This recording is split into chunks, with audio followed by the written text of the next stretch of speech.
everybody? What up, everybody? Let's talk about it. It's April Dawn. What up, everybody? It's April Dawn. What up, everybody? It's April Dawn. Let's talk about it. What up, everybody? It's April Dawn. Let's talk about it. This is The Handmaid's Tale, Season 4, Episode 2. All right, I promised I would get y'all these videos out before the weekend was over with. I watched Episode 2 and 3 today, and baby, let me tell you, they are rolling. They are killing it. They have me just as hyped as I have always been. Okay, for this episode, baby, they ain't playing no games. I don't want to waste no time. Let's go ahead and get into it.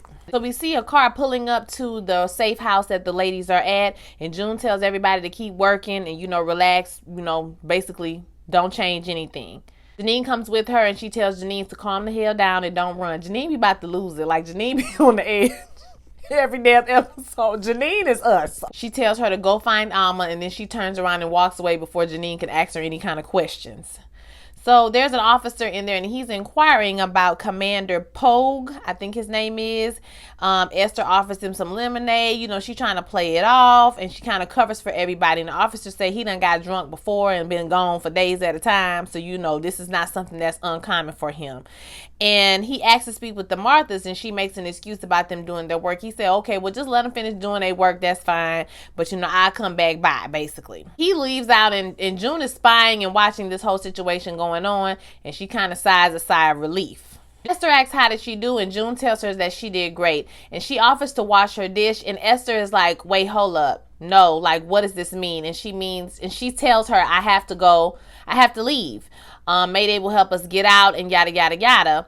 And Esther is basically like, please don't leave. Like, please take me with you. I don't want to be here by myself. Like, don't leave me alone. Like, I felt so bad for her in that moment. She tells her, okay. We see June talking to the girls, and they're saying that Mayday is going to help them get to the western border, and Alma protests. She's like, I want to go to Texas. I heard the Republic of Texas is taking people. She says you can't go all the way down there on a rumor because they don't know if it's actually taking people or they not taking people. Like, she was telling her, don't just go down there and not know what's going on. A man comes in the room. The guy that works for them comes into the room and tells them that Mayday wants to talk to her, and the contact will only talk to June, and June has to go to the contact because the contact can't leave. Luke, he's speaking at a fundraiser at an event in Canada about June, and he introduces Rita. Y'all remember Rita, the Martha from the house? And she's saying that, she didn't think that she could do this, or talking about June, and now they calling it the Angel's Flight. She says Gilead brings out the worst in people, but it brought out the best in June. And then he gets back up there because she gets a little choked up. So, he goes back up there and he says that June is still alive as far as they all know. This money that they're going to donate is going to keep the mission going, right? Pays for all the volunteers, everything else that's going on. We see that Moira is also there helping as well. Moira thanks Rita for speaking, and she says, she couldn't say no to it. And she was like, no, I mean, you're free now. You could absolutely have said no if you wanted to say no, girl. And she says, but being here is a gift. Moira then says, well, June is still there. She's raising hell. Rita says, I'll pray for her. And then Moira says, no, you need to pray for Gilead. Okay. So June arrives to meet her contact, and she waits as they open this door. And a Martha greets her for her to get out of the truck and for her to follow her. So she goes into it's like a brothel, some type of situation like that, some type of brothel that's going on. And she goes into a greenhouse and she meets with this contact, this girl with the hood over her head. She's like, man, I thought you would be taller. I can't believe that you did this. I can't believe that you did everything that you did, and now things are getting crazy because people are doing things. People are slashing tires. Somebody even blew up a checkpoint. June was like, they took my daughter. Okay, they took my daughter, honey. And she was like, bam, do you have a safe house? She was like, yeah, I got a safe house. It's 13 miles away from where you are now. It's yellow, whatever the case may be. And she says you need to leave tomorrow night. And June is like, well, I got to leave tonight because they came looking for this man and they're going to come back again. So, we got to be out of there by tonight. She says, well, I can't get word there till tomorrow. So you're going to have to stay. She said something about you got shot in Commander Winslow. And how did you know about Commander Winslow? Because she said that was one of the things that she didn't know that she did. And she said that she was lucky after Commander Winslow got killed, they cleaned shop. She was one of the people who was lucky to make it out. So it's another indication of how June makes decisions. She doesn't think about the consequences of her actions and how the people may have suffered after she did this heroic, amazing thing. It's going to get harder for everybody else after that. So that's just another example of June being selfish. We love June, but the whole is selfish, okay? June talks about the officers that are there, and she says, y'all are just here sitting ducks basically. And she said the girl said she has given up that Mayday will ever help them. And she was like, June is like, well, we are Mayday, girl. Mayday is us. Like, we made up Mayday. There's not an army that's gonna come in and save you. Then we are with Serena in Canada, and Serena's getting a new, fake hand fitted for the one they, took off or whatever. And so she tells them that the punishment was appropriate, and you can see that she's getting like a rape kit done on her or whatever. And so she was like, the punishment was appropriate for Gilead law. And the girl's just like, oh, for real? She was like, has your husband ever sexually assaulted you?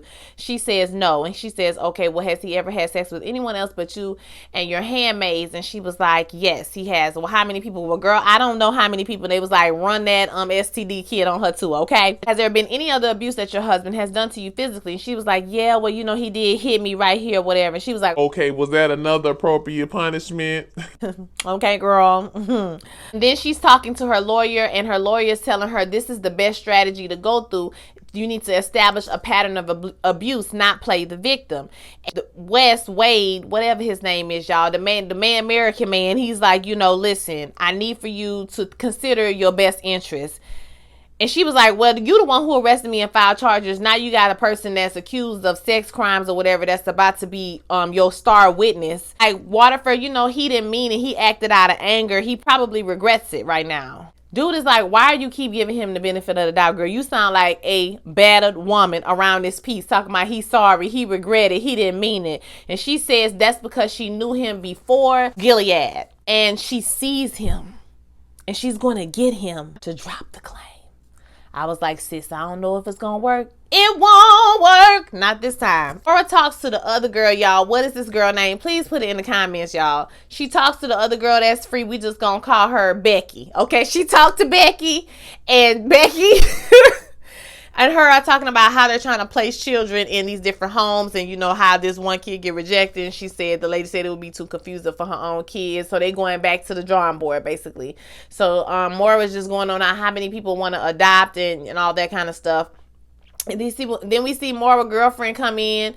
Look like she's somebody, a businesswoman type of person. She comes in and she they're like, I'll be coming over later. Well, girl, I gotta go or whatever. And Becky seemed like she a little bit, she looking like I like Maura a little bit. You know what I'm saying? Maura says she's gonna stay and help out. June is talking to the other ladies about how she wants to go back and she wants to kill these commanders and help the people in Chicago, right? Which is kind of stupid. Like, June, why don't you just stay focused on what you need to stay focused on, okay? And don't be wrapping everybody else up in your bull. So they're like, Janine is like, girl, what you gonna do? You gonna run up in there and shoot every damn body? And she was like, I mean, yeah, basically that's what I was thinking. She was like, I don't know how we gonna do it yet, and Esther comes in and they all stop talking. And so Esther is like, y'all stopped talking when I walked in the room, and I don't like that. Okay, I don't like that at all. June follows her out of the room, and Esther says that those guardians, they will come back, and they will be asking questions. And June was like, I'll take care of it. You know what I'm saying? They got a lot of farms they got to check between here and now. And this is when she asked her to take her with her. Y'all, I was mistaken. But she asked her to take her with her. Please, don't leave me here alone. And June comforts her. She tells her, all right. But something in my spirit was telling me that June is not finna take you nowhere, girl. She's finna leave your ass at this farm because you cannot be messing up the plan. Okay? You cannot be messing up the plan, girl. We're gonna get you out when we can. But y'all know June ass was not finna take that girl with her with no damn where, okay? And then she leaned back. She was like, hey, let me ask you a question. Have you been poisoning Commander Keys?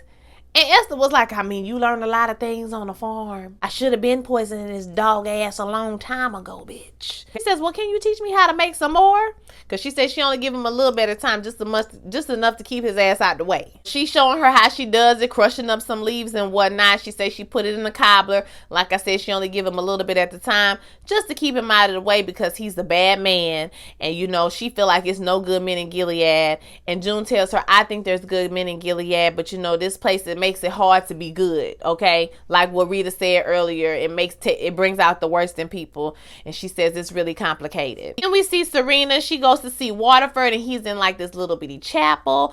And he was like, oh, I heard you haven't been sleeping well. She was like, oh, you asked about me? And he was like, you still my wife. They're so freaking weird. It gets on my nerves. So they talk about this airport chapel on the book tour and all of this stuff. And he's like, yes, they've made God so small here. You know, they've done that in this country. I was like, child, you're doing the most, sir. Well, he says his attorney told him what to expect in court, what's going to happen. And he was like, you're willing to expose every little detail of our lives to strangers?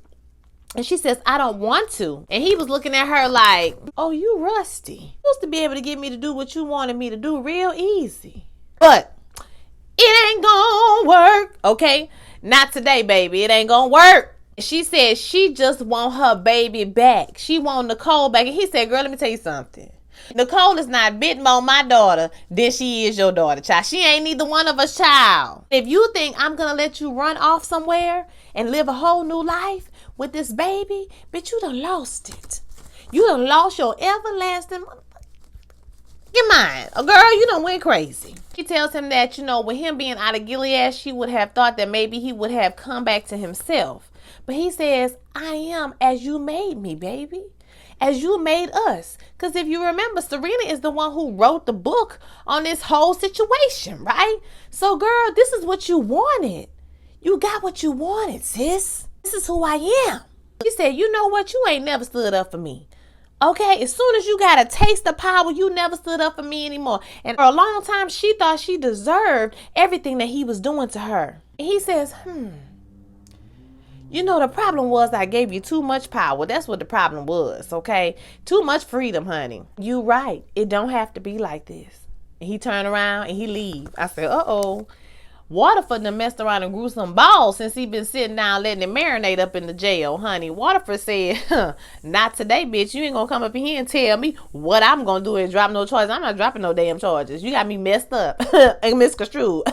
So Maura visits this family that this young boy Asher is at. He's living with his uncle. So she goes in there to see him. He looks kind of, you know, strange, and he tells her that he's hungry. And mama's like, auntie is like, I made lunch. You know, I made 3 different kind of lunches, but you know, he didn't want to eat none of it. And he tells her that it's different here, and he really misses it. He hates it. He misses his Martha. He misses his room, his mom, his dad. Now, he's a young kid, can't be no more than 10, 11 years old. And you can tell that he doesn't really remember his other parents. You know, he's too young. He's kind of like, this is the only family he really knows and has nurtured him. And Maura was just kind of comfort him and tell him that it's okay. You know, it's all right. He was like, will I see them again? And she was like, nah, fam, you're not going to see them again because them ain't your real people. You know what I'm saying? They not your people.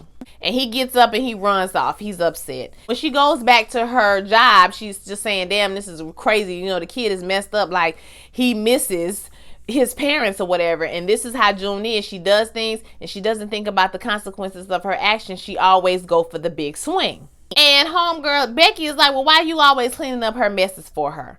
Okay, so, and she was like, I don't know why. She said, I guess I just feel guilty because I made it out and she stayed in, but I'm tired of feeling guilty about that situation. And they both kind of contemplate, because Becky is like, well, girl, she left me with her baby. You know what I'm saying? She went back in or whatever. And they were like, we're terrible people. You know what I mean? Or it was just like, man, you know what I'm saying? I just hope she's okay, man. Back on the farm, or back at the safe house, June leaves the girls and everybody, and she tells Janine to make sure they're ready to leave that night. Okay, so they got to get out of there that night, honey. We also see that Moira has gotten Rita to come and visit Asher. His name is actually James. His auntie told us that after his actual daddy, okay? But she gets him to visit Asher, and she says she's going to stay with him the night, and she's going to cook dinner, and she gives him like this little wooden elephant, and you know, he bites. He takes the bait, he goes into the room, he's happy, he kind of feels a little bit better, and the aunt thanks her and she asks her to stay, and she was like, no, I have something else to do. And Maura kind of smiles to feel like, okay, you know, I made this transition a little bit easier for him. So she goes on over to her girlfriend's house. She has dinner, and the girlfriend is like, girl, I got to go out of town. You know, my lift is on the way. She was like, that just means we got how many minutes together. And, you know, the girlfriend is offering her, like, you know, you can always just go with me. Like, you don't have to be doing this shit that you're doing, girl. You could just let go and just let God, bitch, and just go and give me some. You know what I mean? Like the weekend. You know what I mean? Holla at your girl. Amora is obligated to stay. You know, she feels like she needs to stay. So we see June, she has made it to the location again, and she's hyping up old girl, the contact, to poison everybody. She got the poison with her, right? And she like, let's poison these bitches. You just do what we need to do. She like, all right, girl, it's up to you. You know what I'm saying? We don't have to do or whatever. And the girl is like, oh, bitch, No, this lady comes in and she like clean her up and tell her, oh yeah, because you know you need to hurry up because such and such is looking for you. You know, they kind of busted up a little bit. They have to play it off. And then after the lady leaves, she was like, well, it's better to die on your feet than live on your knees. I was like, that's right, girl. And she's like, you want to stay, girl? You gonna leave? And so June stays for the fireworks. The thing about June is, like, I feel like if she had left, she would have made it in time before they got there, or she would at least been able to help them figure out something, right? But she's so selfish because she wanted to see these people drink all this alcohol and people be in the hospital and dying and stuff like that, because she has this thing for revenge. We've seen this out of June before, and it's not good when it get out of control, right? Because then she started making crazy decisions.